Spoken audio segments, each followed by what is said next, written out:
नमस्कार, मैं प्रवीण गौतम। दोस्तों, वीडियो में इस बात का विश्लेषण करेंगे कि मणिपुर जाने से पहले मिजोरम में अंग्रेजी में भाषण देते हुए पीएम मोदी क्या राजनीति कर गए। भाषा बदल गई, लेकिन सरकारी कार्यक्रम में विपक्षी सरकारों को कोसने की आदत नहीं बदली। अंग्रेजी में पीएम मोदी ने पूर्व सरकारों को कैसे कोसा, पूरा भाषण आपको सुनाएंगे और यह भी आपको बताएंगे कि पीएम मोदी की अंग्रेजी सुनकर आखिरकार अमित शाह का बयान क्यों याद आ गया। अमित शाह ने क्या कहा था और पीएम मोदी ने अंग्रेजी बोलकर अमित शाह को क्या जवाब दिया है, क्या सबक सिखाया है, पूरी कहानी आपको बताएंगे।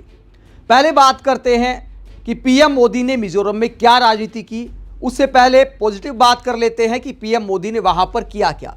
पीएम मोदी ने वहां पर आइजोल में रेल लाइन का उद्घाटन किया। इसके अलावा हजारों करोड़ के अन्य विकास कार्यों का भी उद्घाटन और शिलान्यास किया।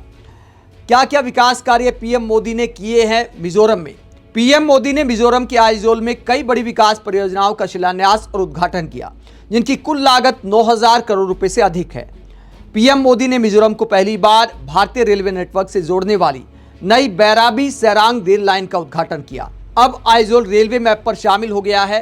ये कदम मिजोरम के विकास और बेहतर कनेक्टिविटी के लिए बहुत अहम है। तो मिजोरम को और नॉर्थ ईस्ट को कई विकास की सौगात दी है पीएम मोदी ने, उसके लिए उनकी तारीफ बनती है। लेकिन सवाल ये उठता है कि अपनी तारीफ करते हुए, अपनी सरकार के काम गिनाते हुए सरकारी कार्यक्रम में पीएम मोदी ये क्यों भूल जाते हैं कि बीजेपी का चुनावी मंच नहीं है। आप देश के प्रधानमंत्री हैं और आप यहां पर बीजेपी कांग्रेस करने के लिए नहीं बोल रहे हैं। सरकारी कार्यक्रम की एक मर्यादा होती है। पूर्व के प्रधानमंत्री ऐसा नहीं करते थे। ये जरूर बताते थे कि उनकी सरकार ने पिछले इतने साल में ये विकास कार्य किए हैं जो जनता के लिए इस तरीके से लाभदायक हैं। लेकिन पीएम मोदी नया क्या करते हैं जो पहले के प्रधानमंत्री नहीं करते थे। पीएम मोदी अपनी सरकार की तारीफ तो करते ही हैं, वो तो पहले वाले भी करते थे, लेकिन पूर्व सरकारों को पानी पी पी कर कोसते हैं और ये कहकर कोसते हैं कि देखिए, मैं आलोचना करने तो नहीं आया हूं, मैं आलोचना करना तो नहीं चाहता हूं, लेकिन पता नहीं अंदर से कैसे आलोचना निकलती रहती है, बार बार निकलती रहती है। हालांकि अंग्रेजी में आज उन्होंने ये नहीं बोला कि मैं आलोचना करने नहीं आया, लेकिन कई बार ऐसा उन्होंने बोला है। आज अंग्रेजी में किस मुद्दे पर कांग्रेस की सरकार की आलोचना की, कांग्रेस को याद किया। अंग्रेजी का भाषण नंबर 1 पीएम मोदी का सुनाते हैं कि नॉर्थ ईस्ट को लेकर क्या आरोप लगाया पीएम मोदी ने पूर्व की कांग्रेस सरकारों पर। Friend, for a long time some political parties in our country practice vote bank politics. Their focus was always on places which had more votes and seats. The entire Northeast, including states like Mizoram, suffered greatly because of this attitude. But our approach is very different. Those who were earlier neglected are at the forefront now. Those who were once marginalized are the mainstream now. For the past 11 years, we have been working for the development of the Northeast. तो PM Modi कहते हैं कि पूर्व की सरकारें vote bank के हिसाब से विकास करती थी। जिस राज्य में जिस जगह पर ज्यादा सीटें होती हैं, ज्यादा वोट होते हैं, वहां ज्यादा विकास किया जाता था। दोस्तों, हर देश की एक विकास यात्रा होती है, हर राज्य की एक विकास यात्रा होती है। हर सरकार के साथ विकास के कार्य बढ़ते चले जाते हैं। समय के साथ सभी सरकारों ने काम किया है, चाहे नॉर्थ ईस्ट के राज्य हों, चाहे देश के दूसरे राज्य हों। तो यह कहना कि पूर्व की सरकारों ने आपके लिए कुछ नहीं किया क्योंकि वो बड़े राज्यों का ध्यान रखती थी, जहां ज्यादा वोट होते थे वहीं पर काम किया जाता था। तो पीएम मोदी क्या कर रहे हैं। मणिपुर में 2.5 साल से हिंसा हो रही है, वहां पीएम मोदी आज जा रहे हैं। आज से पहले क्यों नहीं गए। अगर ऐसी घटनाएं यूपी में होती, ऐसी घटनाएं गुजरात में होती जहां पर ज्यादा लोकसभा की सीटें हैं, तो क्या पीएम मोदी उसको इस तरीके से नजरअंदाज कर पाते।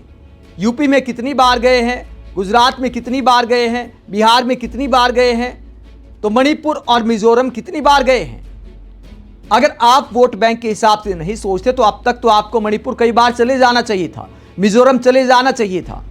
और सरकारी कार्यक्रम में कांग्रेस सरकार का नाम लेकर पूर्व की सरकारों को कोसने का आखिरकार क्या मतलब है? अपने विकास कार्य गिनाइए। प्रधानमंत्री के पद की यही मर्यादा है, सरकारी कार्यक्रम की यही मर्यादा है।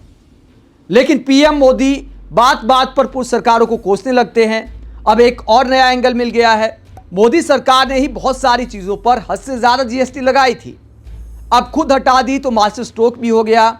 और उसके मुद्दे पर भी हर मंच से, चाहे सरकारी कार्यक्रम हो चाहे कोई भी कार्यक्रम क्यों ना हो, चाहे टीचर्स के साथ संवाद हो, टीचर्स डे पर भी बोल दिया था कि बच्चों को जाकर बताना कि कांग्रेस ने इतनी जीएसटी लगा दी थी और मैंने इतनी कर दी है।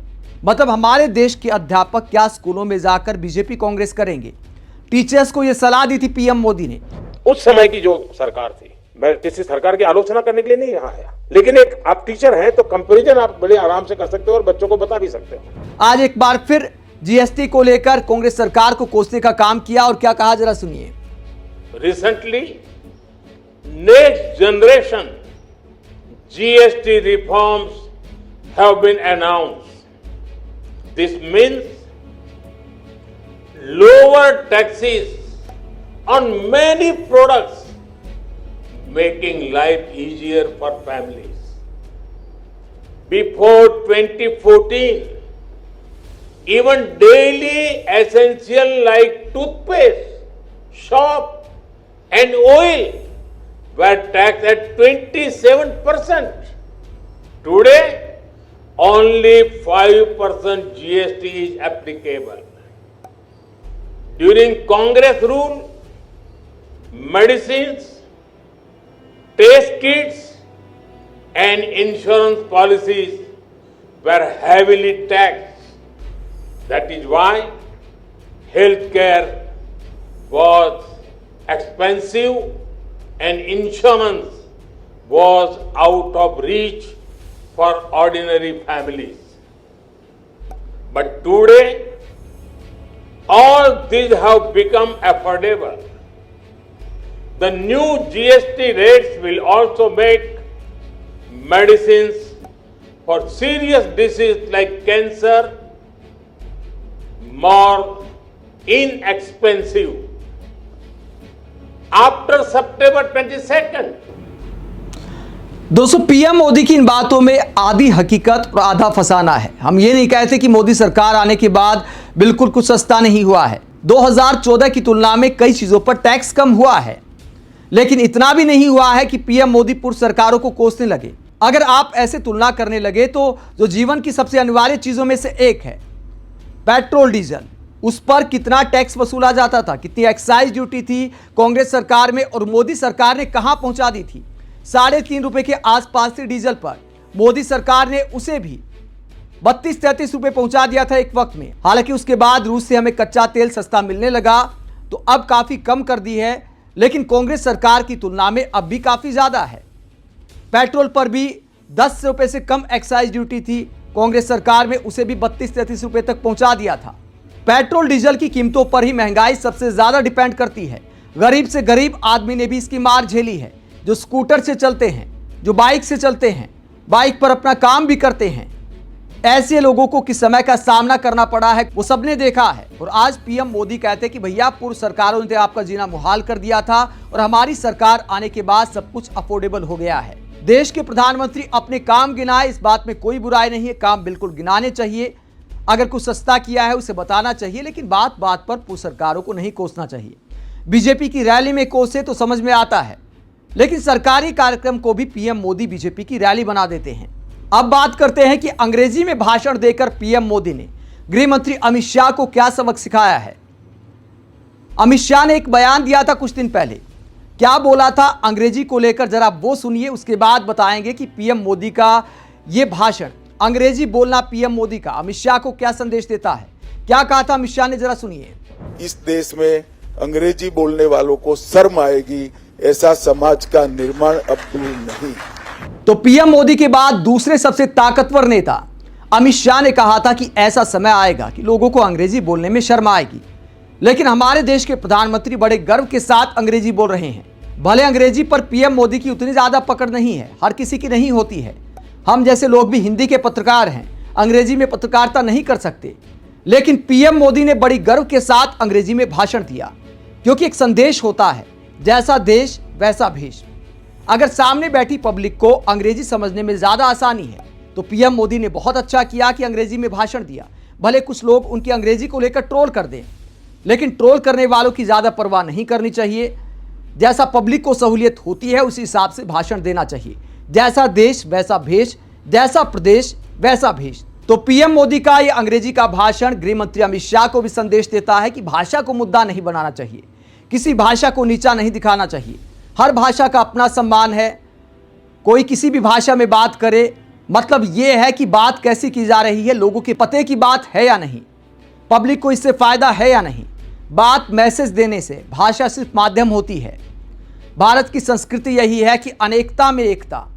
तो चाहे अंग्रेजी हो, हिंदी हो, तमिल हो, मलयालम हो, कन्नड़ हो, कोई भी भाषा क्यों ना हो, पंजाबी हो, गुजराती हो, हर भाषा का अपना सम्मान है। कोई किसी भाषा में बोले, किसी भी क्षेत्र में किसी भाषा का इस्तेमाल किया जाए, चाहे बीजेपी वाले हों, चाहे कांग्रेस वाले हों, चाहे शिवसेना वाले हों, चाहे किसी भी राज्य के लोग क्यों ना हो, भाषा के नाम पर भेदभाव बंद होना चाहिए। भाषा की अस्मिता के नाम पर गुंडागर्दी देश में बर्दाश्त नहीं की जानी चाहिए।